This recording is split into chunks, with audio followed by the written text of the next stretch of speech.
Hello guys, welcome back to my channel তিশারায় ব্লগে সবাইকে স্বাগত। তো এটা ছিল বিশ্বকর্মা পুজোর দ্বিতীয় দিন।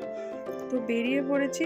বর আর ছেলে ছাড়তে গিয়েছিল আমাকে, আর আমার ছেলে গান করতে স্টার্ট করেছে।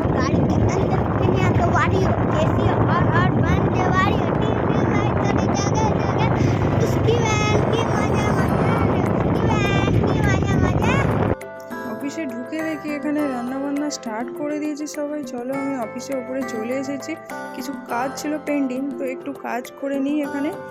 কাজটা কমপ্লিট হলে আজকে ব্রাহ্মণ সুতো কাটতে আসবে, তো নিচে যাব, কিছুটা কাজ করে নিই।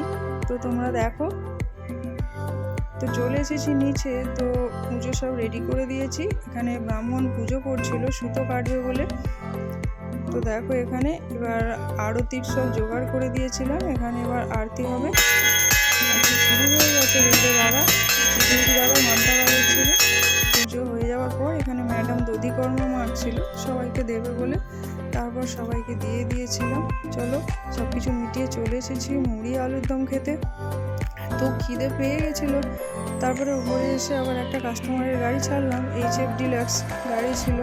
দিয়ে একটু রেস্ট নিচ্ছিলাম। রেস্ট নিতে নিতে জানালার ধারে একটু এসে দাঁড়াবো ভাবলাম। গিয়ে দেখি ট্রেন যাচ্ছে। এত সুন্দর লাগছিল, আর এইখানটা দাঁড়ালে না এত সুন্দর ঠান্ডা হাওয়া বয়। চলো নিচে খেতে চলে এসেছি লাঞ্চ করতে। তো দেখো এখানে পাতা দিয়ে দিচ্ছে সবাইকে। আমাদের সব অফিস স্টাফেরা ছিল। তো প্রথমে দিয়ে দিয়েছে জল, তারপরে ছিল ভাত, ডাল, পটল চিংড়ি, বেগুনি দিয়েছিল, লেবু ছিল, তারপরে এই যে ভাঁড়ে করে মটন দিয়েছিল।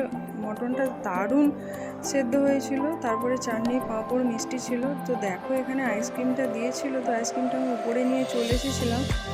তো আইসক্রিমটা এত সুন্দর ছিল। আইসক্রিমের সাথে একটা পান ছিল। চলো আমরা আইসক্রিমটা খেতে থাকি, তোমরা ভিডিওটা দেখতে থাকো।